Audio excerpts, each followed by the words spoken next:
O Evangelho como me foi revelado por Maria Valtorta, capítulo 428. Parábola da vinha e do vinhateiro. Figuras da alma e do livre arbítrio. Valtorta descreve a visão do dia 4 de maio de 1946. A paz esteja convosco, meus amigos. O Senhor é bom, Ele nos concede podermos reunir-nos para um banquete fraternal. Por onde estáveis andando? Pergunta Jesus aos ex-pastores, enquanto penetra num pequeno bosque para abrigar-se do sol. Uns indo para o mar e outros para os montes, mas até aqui nós estamos crescendo em número por causa dos outros grupos que fomos encontrando pelo caminho. Diz Daniel, que foi um pastor do Líbano. Assim é, e nós quereríamos avançar até o grande irmão, onde ficássemos apacentando os rebanhos para apacentar os corações, diz Benjamim, seu companheiro. É uma boa ideia. Irei ficar por algum tempo em Nazaré, depois em Cafarnaum e Betsaida, até a lua nova do mês de Elu. Eu vos digo isso para que possais encontrar-me em caso de necessidade. Sentai-vos e vamos pôr em comum os nossos alimentos a fim de reparti-los conforme a justiça. E assim fazem, colocando sobre um pano as suas riquezas. Umas fogaças, uns queijos pequenos, peixe salgado, alguns ovos, as primeiras maçãs e com alegria. Eles as puseram sobre o pano. Também com alegria as repartem, depois de Jesus as ter oferecido e abençoado.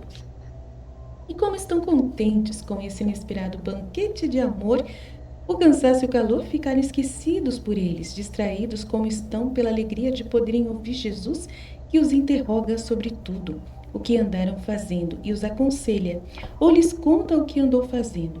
E por mais que aquela hora, de um calor muito forte, e o dia mormacento lhes cause um atordoamento e sonolência, eles o ouvem com grande interesse, que ninguém se deixa vencer pelo sono, e ao terminarem a refeição, tornam a guardar as provisões que sobraram, dividindo-as em partes iguais para o número deles, retirando-se dali depois e indo ainda mais para dentro da vegetação cerrada, das primeiras matas das colinas, à sombra fresca das árvores, sentados em semicírculo ao redor de Jesus, e lhe pedem que lhes conte alguma bela parábola, que lhes sirva como regra de vida e de ensinamento. Jesus, que está sentado de tal modo que tem à frente a planície de Esdrelon, que já está limpa dos trigais e cheia agora de vinhedos e de pomares, gira o seu olhar por sobre aquele panorama, como procurando um assunto nas coisas que está vendo. E finalmente achou, e começa com uma pergunta não restrita a nenhum ponto da paisagem. Como são bonitos os vinhedos desta planície, não é verdade? Muito bonitos, estão incrivelmente carregados de uvas e já estão ficando maduras. São muito bem cultivados e por isso produzem muito. As mudas devem ter sido bem escolhidas, ensinou Jesus, e termina o seu pensamento. Estando a planície toda dividida em propriedades cujos donos são ricos fariseus, eles as cultivaram com mudas boas, sem precisarem fazer crescer as despesas se fossem adquirir novas mudas. Oh, não adiantaria nada ter adquirido boas mudas, mestre, se depois de plantadas não tivesse continuado a tratar delas. E eu entendo do assunto porque os meus bens consistem todos em videiras, mas se eu não suar para tratar delas, como agora continuo a suar os meus irmãos, pode crer mesmo, mestre, que na vindima eu não posso, eu não poderia oferecer-te cachos iguais àqueles do ano passado. Diz um homem robusto de seus 40 anos que me parece já ter visto, mas de cujo nome eu não me recordo. Tens razão, Cleofas. O segredo para se ter bons frutos está no cuidado com o que tratamos de nossas propriedades. Diz um outro. Bons frutos e bons lucros? Porque se a terra produzisse somente o tanto que se gastou com ela, seria sempre um mau emprego de dinheiro. Ah, então é o cara que falou. É o Cleofas mesmo que falou. Bons frutos e bons lucros, porque se a terra produzisse somente o tanto que se gastou com ela, seria sempre um mau emprego de dinheiro. A terra há de produzir sempre o fruto do capital que ela nos custa, mais acrescido de um ganho que nos possibilite aumentar as nossas riquezas. Porque é preciso que nos lembremos de que o pai vai ter que repartir seus bens entre os filhos e dos seus haveres tanto em terras como em dinheiro.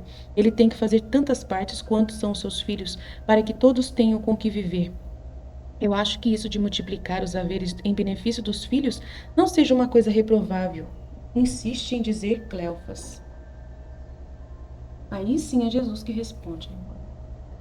Não é reprovável se foi conseguido com um trabalho honesto e de uma maneira honesta. Portanto, tu dizes que além dos valores que produzem os capitais postos a juros, para que se tenha alguma vantagem ainda é preciso trabalhar muito e acompanhar atentamente o crescimento deles? Isto mesmo, bem antes de produzir os primeiros cachos, porque tudo requer tempo e por isso é necessário ter paciência e continuar a trabalhar até que a vinha comece a encher-se de folhas. Depois disso, quando já estão se formando os frutos, eles são sadios, é preciso olhar bem para se descobrir se não há ramos inúteis, insetos nocivos, se as ervas parasitas não estão empobrecendo o terreno ou sufocando os sarmentos ao crescerem por debaixo das folhas do mato e das trepadeiras, limpar ao redor dos pés e fazer com a terra solta anéis ao redor deles, para que as orvalhadas neles sejam recolhidas e as águas lá se ajuntem um pouco mais do que em outros pontos, para assim nutrirem as plantas e darem-lhes o adubo. É um trabalho duro, mas é necessário, ainda que penoso, para que a uva tão doce, tão bonita, que cada cacho fica até parecendo ser uma penca de pedras preciosas, se vá formando forte ao chupar aquele adubo preto e fedorento. Parece impossível, mas assim é.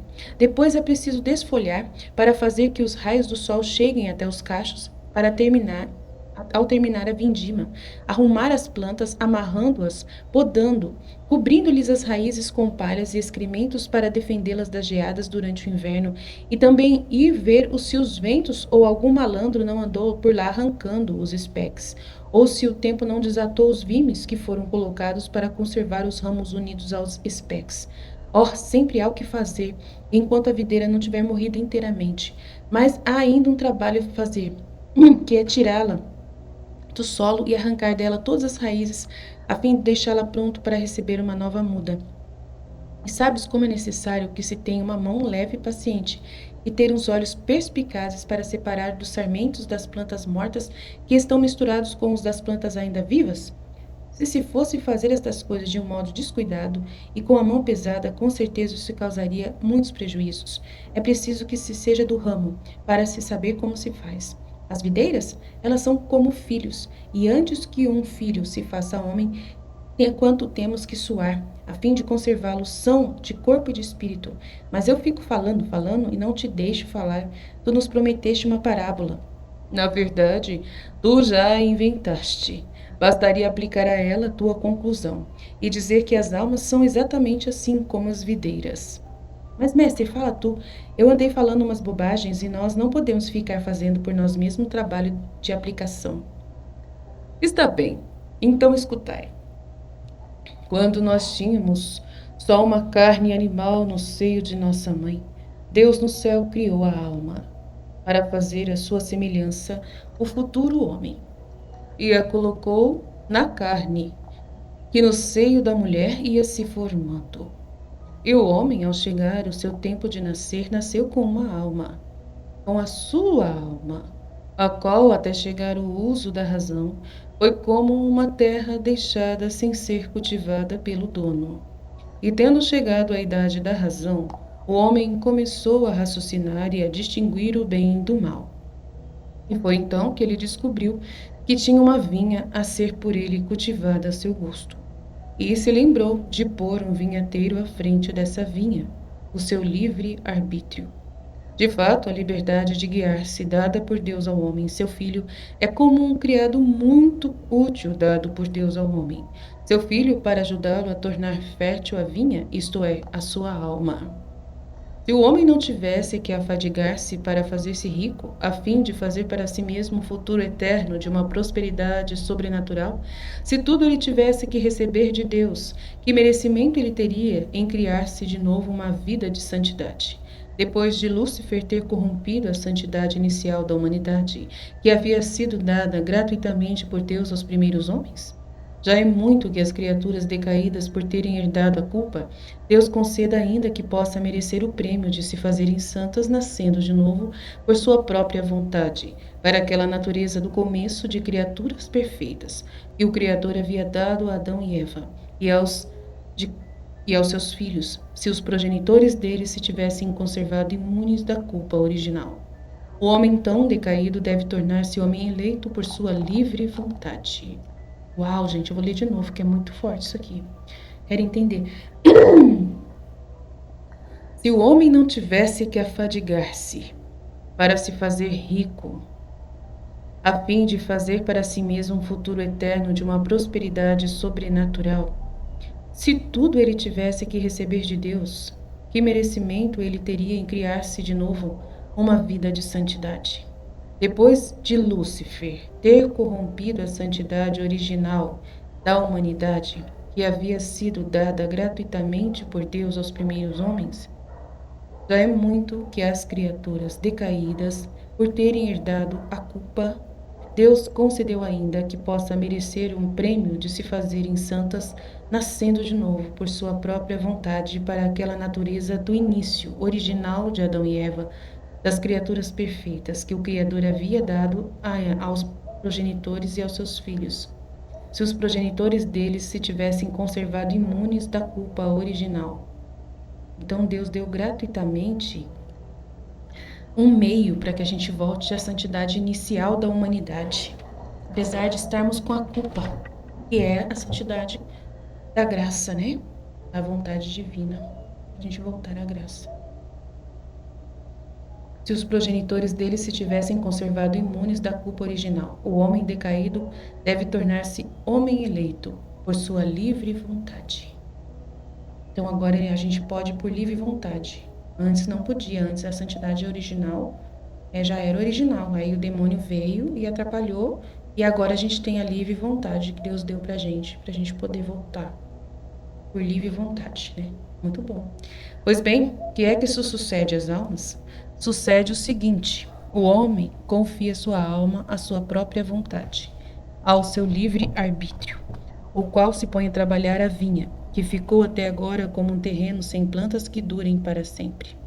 Só umas ervas mirradas e umas florezinhas caducas. Nos primeiros anos ainda se viam aqui e ali sobre ela. Eram flores da instintiva bondade de um menino que ainda é bom, porque é como um anjo que não conhece o bem e o mal. Vós direis, por quanto tempo durará isso? Geralmente se fala assim, até os 6 anos. Mas, na verdade, há um uso precoce da razão, pela qual já vemos meninos responsáveis por suas ações já antes dos 6 anos. Vemos meninos responsáveis por suas ações até os 3 anos, aos 4 anos, responsáveis porque sabem o que é bem e o que é mal, e querem livremente isto ou aquilo. Desde o momento em que uma criatura sabe distinguir a má ação da boa ação, ela já é responsável. Antes, não. Por isso, o excepcional, mesmo com 100 anos de idade, é um irresponsável. Mas, por sua vez, já tem responsabilidade os seus tutores, que devem amorosamente velar sobre ele e sobre o próximo, que pelo excepcional ou pelo louco pode ser atacado, a fim de que o excepcional é a pessoa excepcional, né, que tem algum problema, né, a pessoa excepcional, não faça mal a si mesmo. Então, uma pessoa de 90 anos que ela é excepcional, ela não tem responsabilidade, então os pais têm que cuidar, né, porque o excepcional pode fazer mal a si mesmo ou aos outros.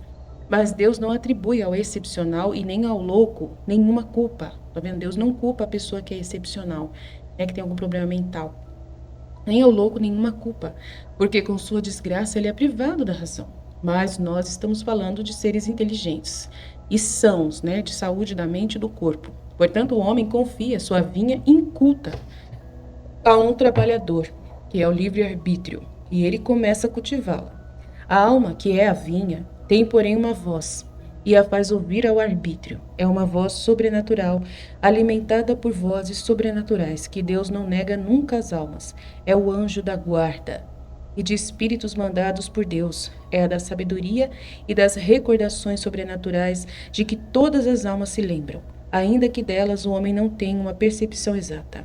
E fala ao arbítrio da pessoa com uma voz suave e até suplicante, para pedir-lhe que a adorne com plantas boas, que seja ativo e sábio, para não fazer dela uma mata selvagem, maligna e venenosa, onde ficam aninhadas as serpentes e os escorpiões, onde se entoca a raposa e a fuinha e outros quadrúpedes malvados. Tá vendo? O anjo da guarda sempre Está com todas as almas, todas, todas, todas. O livre-arbítrio nem sempre é um bom cultivador. Nem sempre ele guarda a vinha. Nem a defende com uma sebe intransponível, isto é, com uma vontade firme e boa, atenta para defender a alma dos ladrões, dos parasitas, de todas as coisas perniciosas, dos ventos violentos que poderiam fazer cair as pequeninas flores das boas resoluções. Mal estas começaram a formar-se no desejo. Oh, que sebe alta e forte se faz necessário que se levante ao redor do coração para salvá-lo do mal. Como é necessário vigiá-la para que não seja forçada, para que não se abram nela nem grandes aberturas pelas quais entram as dissipações, nem aberturas pequenas, mas traiçoeiras em sua base, nas quais se intocam as víboras, os 7 vícios capitais. Como, pois, é preciso sachar, queimar as ervas más, podar, fazer digues, adubar com a mortificação, jejum, cuidar com amor a Deus e ao próximo, a sua própria alma, e vigiar com olhos abertos e cheios de luz, e com a mente desperta para que os mergulhões que podiam parecer bons não se revelem maus depois, e se isto acontecer, será preciso arrancá-los sem dó. É melhor uma planta só, mais perfeita, do que muitas que causem prejuízo e são inúteis.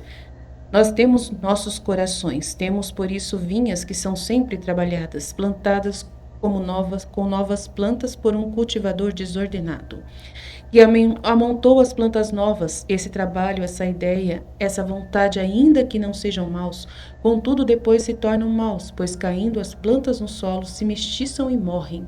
Quantas virtudes acabam e morrem porque estão misturadas com a sensualidade, por não serem cultivadas, porque afinal o livre-arbítrio não é ajudado pelo amor.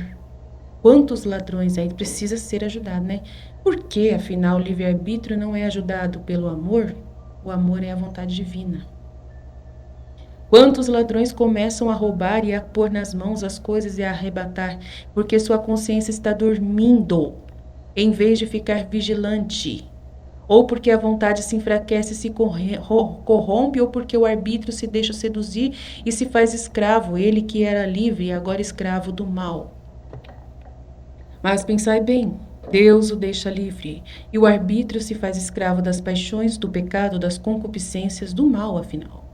A soberba, a ira, a avareza e a luxúria que se misturaram antes, depois triunfam sobre as plantas boas. É um desastre. Grande é a aridez que resseca as plantas, porque não há mais a oração que é a união com Deus, e por isso uma orvalhada de sucos benéficos. A união com Deus é a divina vontade, tá vendo? Uma orvalhada de sucos benéficos deixa de descer sobre a alma, pela falta da união com a vontade divina. Muito gelo vem entorpecer as raízes pela falta de amor a Deus e ao próximo. O terreno está muito magro porque rejeita a adubação, que é a mortificação, e a humildade, que emaranhamento intringem de passar pela dor ou de se ter que cortar o que é nocivo. Este é o estado de uma alma que tem para com seu guarda e cultivador um arbítrio desordenado e voltado para o mal, a vontade humana, que é o arbítrio, né? Bem diferente a alma que tem o arbítrio vivendo em ordem e na obediência à lei dada ao homem, para que saiba o que é, para que ele saiba o que é e como se conserva a ordem. Se ele é heroicamente fiel ao bem, porque o bem eleva o homem e o torna semelhante a Deus. Tá vendo, senhor? Lindo. Enquanto que o mal o enfeia e o faz semelhante ao demônio. O homem fiel é uma vinha irrigada por águas puras, abundantes e úteis. Tá vendo? A gente é regado com águas úteis e abundantes, igual eu falei ontem na formação da escola, de uma fé que há de estar sobre a sombra da esperança, iluminada pelo sol da caridade e corrigida pela vontade, adubada pela mortificação, atacada pela obediência, podada pela fortaleza, conduzida pela justiça, vigiada pela prudência e pela consciência. Então a graça cresce, ajudada por tudo isso. Cresce a santidade e a vinha se torna um jardim maravilhoso, ao qual desce Deus para saborear as suas delícias. Até que, tendo-se conservado essa vinha sempre como um jardim perfeito e tendo chegado à morte pelos seus anjos, Deus faz transportar esse trabalho de um livre-arbítrio decidido e bom para o grande e eterno jardim dos céus, Glória a Deus. Certamente vós quereis ter essa sorte, e então velai para que o demônio, o mundo e a carne não seduzam o vosso livre-arbítrio, a vossa vontade humana, nem devastem a vossa alma. Velai até o fim, e as tempestades poderão molhar-vos, mas não vos farão mal. E vós, carregados de frutos, ireis para o vosso Senhor receber o prêmio eterno. Terminei. Agora meditai e ficai descansando até o pôr do sol, enquanto eu vou retirar-me para rezar. Não, mestre, não devemos tardar em pôr-nos a caminho para chegarmos às casas, disse Pedro. Mas porque ainda dá tempo até o pôr do sol, dizem muitos. Não estou pensando no pôr do sol nem no sábado. Não, acho que é o Pedro que está falando. Não estou pensando no pôr do sol nem no sábado, estou pensando que antes de uma hora está para vir uma furiosa tempestade. Estás vendo aquelas faixas de nuvens escuras que vêm levando sobre as cordilheiras de Samaria? E aquelas outras muito brancas que vêm galopando velozmente ao lado do ocidente? Um vento alto vem empurrando estas, e um vento alto empurra aquelas. Mas quando elas estiverem aqui em cima, o vento alto cederá seu lugar ao siroco e às nuvens escuras, que são nuvens de granizo. E quando abaixarem, irão chocar-se contra as brancas que estão carregadas de raios. E então ouvireis o que é música.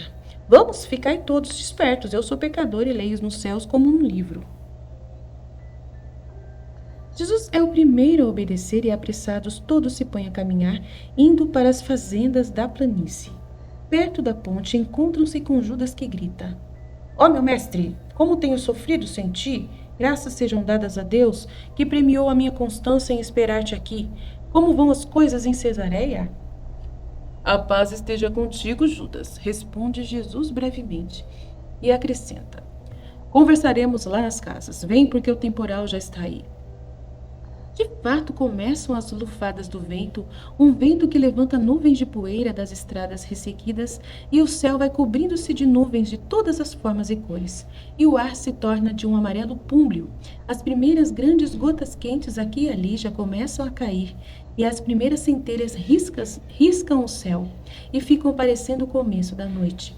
Todos se põem a correr e somente as boas pernas, instigados pelo desejo de não ficarem inundados por um aguaceiro, que os faz chegar à primeira casa, quando no meio do estrondo de um raio que caiu pouco longe dali, um dilúvio de água, misturada com granizo, desaba sobre aquele lugar, espalhando um forte cheiro de terra molhada e de ozônio, que foi liberado pelos relâmpagos que se sucedem sem parar.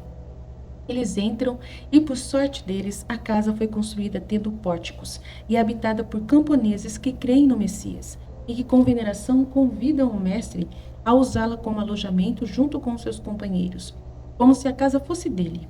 Mas levanta a sua mão para afugentar o granizo, tendo piedade do nosso trabalho, dizem eles, agrupando-se ao redor de Jesus.